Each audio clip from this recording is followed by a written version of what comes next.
The last 3 years, roughly, have been a huge popularization of terms from the 70s and 80s as we begin and continue to engage in a public and ongoing discussion about sexual violence and rape culture. What started with the popularization of the term rape culture moved into street harassment and then transitioned into the reinvigoration of the Me Too movement. But it's all still part of rape culture. Throughout all of this change, we've seen women coming forward in record numbers to talk about their experiences. We have focused, rightfully so, on empowering women and removing the stigmas they face as they come forward. But as with all movements, there are dark places hidden in the light, and rape culture is as deeply embedded into American society as racism. Some of the very tenets that potentially make someone a rapist also makes them successful. We also have to reconcile that even with all this focus on sexual assault, plenty of known perpetrators are still moving seamlessly through the halls of power. Donald Trump was elected president even after he admitted with his own mouth to being a sexual assaulter, a sexual predator. Now Brett Kavanaugh, Trump's Supreme Court nominee, is facing sexual allegations of his own. However, it looks like he will still ascend to the highest court in the land, regardless of whether he did it or not. As with Trump, a slew of women support Kavanaugh, and they too are making their voices heard. But even further in the back, we have men who have also been assaulted. These men find themselves in the same space that women found themselves a decade ago or decades ago. Afraid to come forward, ridiculed and teased when they do, and very often met with disbelief. These shades are all part of what we call rape culture. And in this episode of Lessons from the Screen, we are going to dive right.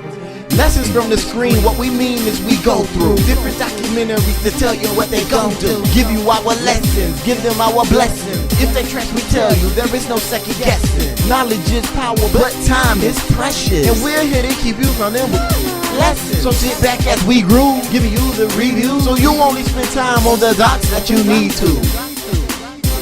Welcome to another episode of Lessons from the Screen, the show where we give you a review of whether or not any information that you can get from any particular screen at any particular time is worth your time. We waste our time, our energy, and our brain power so that you don't have to. You're welcome. Lessons from the Screen is sponsored by PAC-SYNC, a black activist, advocacy, and think tank with the purpose of increasing the quality of life for black people in America through a focus on education, economics, and a culture shift. You can check them out at www.pactsinc.org. That's pacsync.org. Drop a line, become a member, donate, volunteer, do whatever you can to help them because they do whatever they can to help you. This show, we're going to be talking about rape culture. And we're going to be talking about some of my own personal experiences with rape culture on both sides of the spectrum. Now, I am going to tell you up front, I'm not going to divulge a whole bunch of what happened and things of that nature, but it is still going to be somewhat of an uncomfortable show. And if you don't like that, then you might want to tune out. I also want to say that as a male, I'm coming at it from the perspective of a male because that's the only perspective I can have. But I have the perspective of a victim as well as somebody that's dealt extensively with sexual predators and perpetrators. So at no point in time during the sharing of any of my stories is the intent to take away from anything going on in the Me Too movement. That is not my purpose. I don't even reference what I'm doing as a part of the Me Too movement. I understand that's a term that's women have claimed and they want to own it. And if that's what they want to do, they're entitled to do that. But I am still going to tell my stories in whatever capacity that I can to help broaden the discussion. I'm not trying to all lives matter the discussion either. But the discussion needs to be broadened. And if we really want to find a solution to the issues we're facing, all voices that have a voice need to be able and free and comfortable with sharing. So with that being said, we're going to dive right in. Rape culture is defined as a setting where rape is pervasive and normalized to the attitudes about gender and sexuality. But it goes so much deeper than the objectification of women's bodies or the impulsivity of men. You see, it speaks to how we perceive the world, as that is essentially what culture does for you. It provides a lens through which you can view the world around you and your place in it.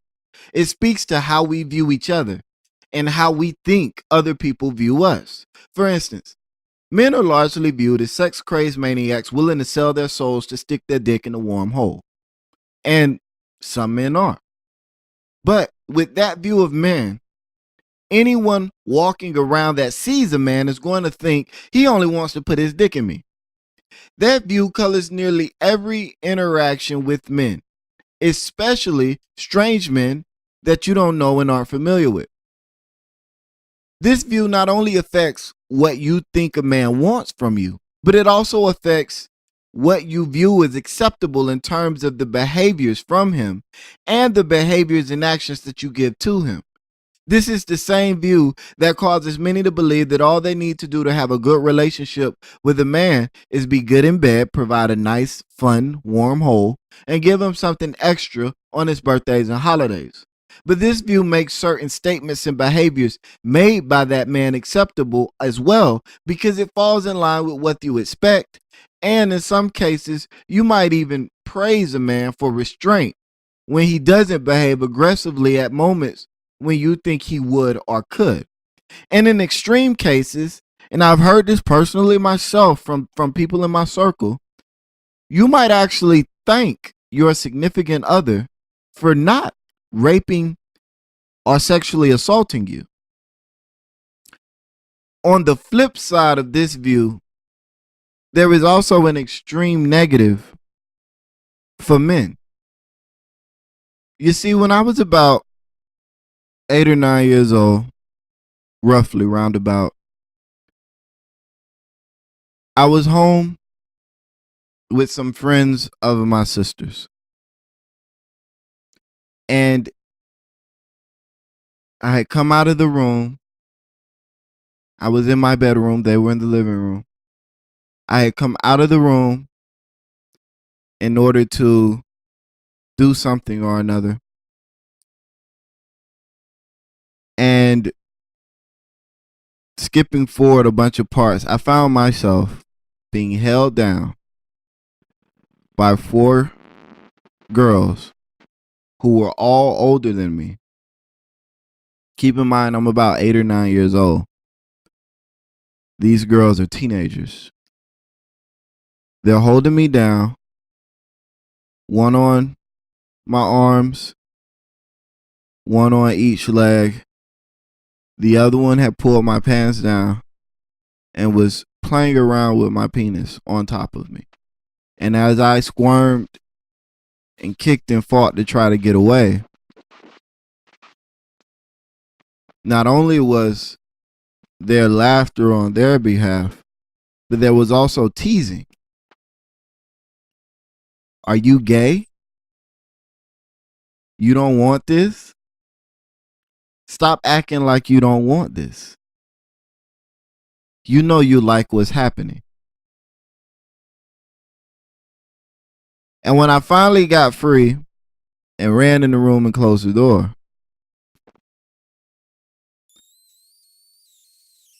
the jokes and the ridicule continued. I think he's gay. He gotta be gay. Why wouldn't he enjoy us doing what we had just done? I stayed in my room until my mom came home. And That's the negative side for men. The assumption that we want a warm hole for our dicks causes a lot of predation of young boys by female deviants to go completely unspoken of and unacknowledged. Now, again, I am not trying to take away from the Me Too movement, and I understand that the majority of sexual predators are men. I understand that. But when we're talking about rape culture, we're talking about something that is gender neutral. We're talking about behaviors and mindsets that cause one person to violate another person. And the view that we have of men causes young boys to be violated by women who don't even see themselves as sexual predators.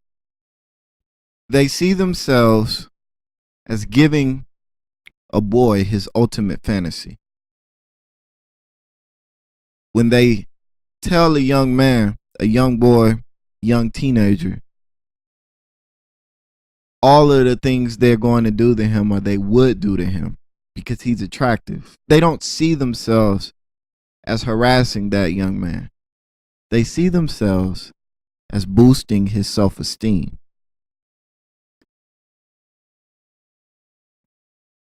And so this man box that causes so many men to become sexual predators because of the way they're socialized. And make no mistake about it, if a woman is being raped, that is not her problem. That is not her fault. That is the fault of the rapist. So even in that, as we move to combat rape, we need to be dealing with the aggressors and the perpetrators, changing their behaviors, changing their attitudes, not focus so much on the women and changing their behaviors and their attitudes. But with that being said, we go back to this man box. This man box is also a prison for men. Because as I think forward to this time, I'm 10 or 11 years old, I found myself trapped in a closet with another bigger, older, stronger female who at this point was trying to force my limp penis into her vagina and then getting upset with me because it wouldn't get hard. And at this moment, I received even more ridicule for being gay, for not liking women, for not having a penis that works the way it should. Granted, my penis works. But at that age, at that time, in that situation, it was not agreeable to her desires. It wasn't working as intended for her. But met with that same ridicule. She thought that she was giving me what I wanted. She thought that she was being the best thing that I had ever had, because she thought she was giving me an opportunity, just like the women before her, to live out her fantasies, to live out my fantasies, I'm sorry. And this instance repeated itself 5 times. In 5 different situations and circumstances, I found myself being violated by older teenage girls, women. And I have met a lot of men who have experienced the same thing. And they're all scared to talk about it because of the pervasive view that men want a warm hole, that men can't be sexually assaulted, can't be violated by women unless they're gay. So I grew up in these instances that I never shared, even with my mom. These instances made me standoffish, distrustful, especially of women. It made me become a person that doesn't like physical contact unless I trust you and I really like you. I don't like closeness. And I'm always waiting for somebody to betray my trust. And it's a logical and rational decision that I have to make every day to resist those urges to pull away from my wife, from my children, from my family, from my friends. And again, I've met so many men like that have had these experiences that are just ashamed to tell those stories because everyone in general agrees there's nothing worse than a weak man. And however we feel about it, when you hear about a man getting assaulted or abused by a woman, the very first thing that pops into most people's heads is weak. Even if he was vulnerable at the time, he's weak for still having issues with it. And it's a lot of the same things that women are experiencing, that women are dealing with, but they're ahead of the curve because they've had the courage in a lot of cases to break those cycles and speak out regardless of what's happened to them. There's still a lot of work to be done with regards to men coming and speaking out, because I believe the numbers are erroneous, if we're being honest. I believe that a good chunk of men have been sexually assaulted and they are carrying that with them, and they will carry it with them until their death. But when I look out and I see a lot of the behaviors that I'm seeing from a lot of men, I'm looking at men that have been assaulted, that have been damaged in some sort of way by somebody that trusted them. I'm not saying it's all sexual, but I am saying it's there. And what I'm asking is that we broaden the conversation a bit and we allow for a total conversation, a total analysis of the culture, a total picture of the culture to be taken. Because the man box is a problem. It really is. The man box is an issue that we have to deal with. This view that a man is aggressive, a man is strong, a man is determined, a man is persistent, a man doesn't take no for an answer, a man handles his business, a man this, a man that, all of those things. A man is not emotional. A man doesn't display weakness. A man doesn't display emotions. All of these things mesh together into what we view as an ideal man from a societal standpoint. But you ever notice how a lot of what we view as the perfect men Later on in life, it comes out that they were sexual predators. A lot of the times, these larger than life bombastic guys, these super successful guys, these guys that have all of this money and all of this influence, they all have some sort of sexual predation in their history. Not all, I'm not saying all, but a good chunk of them, I'd say majority of them, have some sort of sexual predation in their history.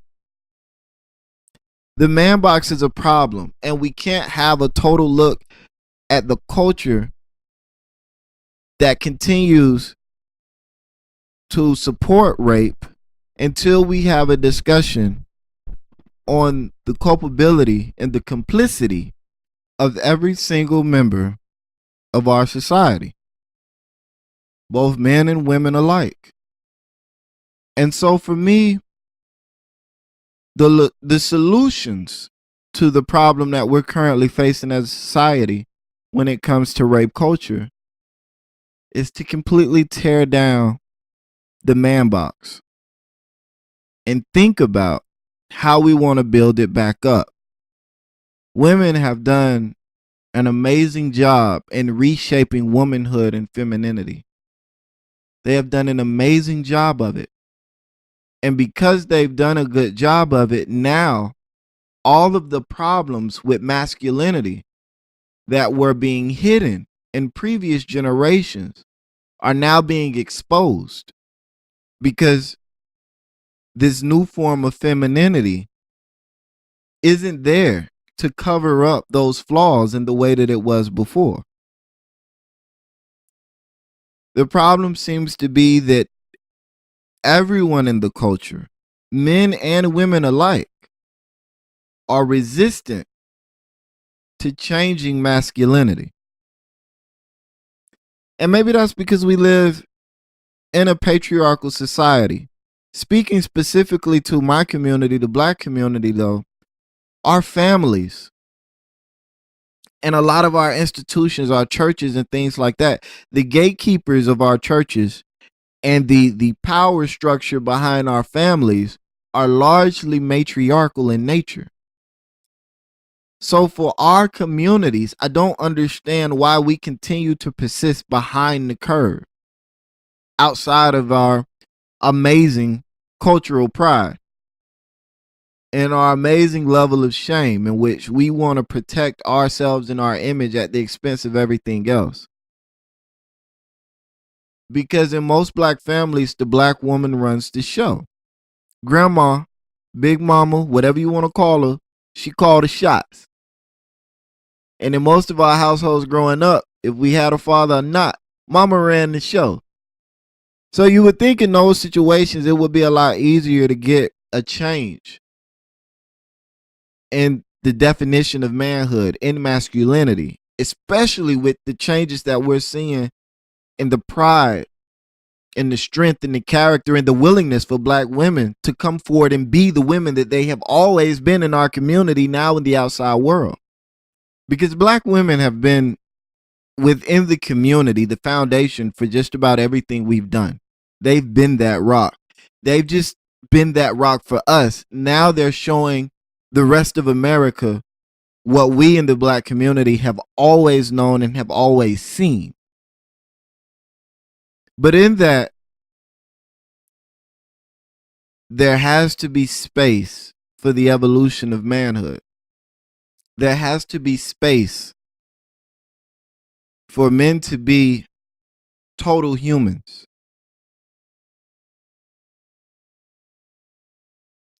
So I ask that people just really think about the situation that we're facing with rape culture, especially in the Black community.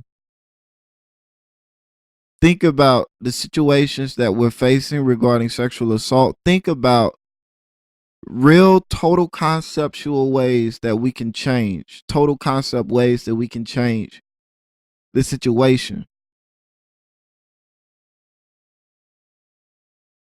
From my perspective, we really need an open and honest conversation where men and women can come together and talk about these issues, especially within the Black community, because we have a tough task ahead of us dealing with white supremacy racism. We can't be at each other's throats while we're doing it. Lessons from the screen, what we mean is we go through different documentaries to tell you what they gon' do. Give you our lessons, give them our blessings. If they trash, we tell you there is no second guessing. Knowledge is power, but time is precious, and we're here to keep you running with lessons. So sit back as we groove, giving you the review, so you only spend time on the dots that you need to. Once again, I want to thank you for tuning in to Lessons from the Screen. Lessons from the Screen is brought to you by PaxInc through the Freedom Train Network. You can find us on www.freedomtrainradio.com or on iTunes, Google Play Music, or Stitcher. Be sure to head to one of those places and leave us a review, and then be sure to head back to the website to let us know what you think about the show and communicate with us. Also, be sure to head to www.paxinc.org and show some love and support for our sponsors. PaxInc is doing big things in the community and trying to do more, always trying to do more. So be sure to head to the website. That's www.paxinc.org. Donate, volunteer, become a member, talk about it, whatever. They can use your support. And once again, they are doing great things in the community. As always, Lessons from the Screen has a frame of reference and perspective that is aligned with that of the Black community. The things that we look at, whether it be on the Trending Tuesday or the regular Lessons from the Screen show, will always be looked at from the Black perspective. So keep that in mind, because we need more minds shaped into that perspective and trying to do things that we need done for ourselves. So with that in mind, again, thank you guys for listening in. Remember to tune into the Freedom Train Radio. We have the app that's available that you can get from the website. It's in the Google Play Store. Sorry, it's not available on iTunes yet. We have the live internet radio, and we have more shows coming up. Thank you, and I will see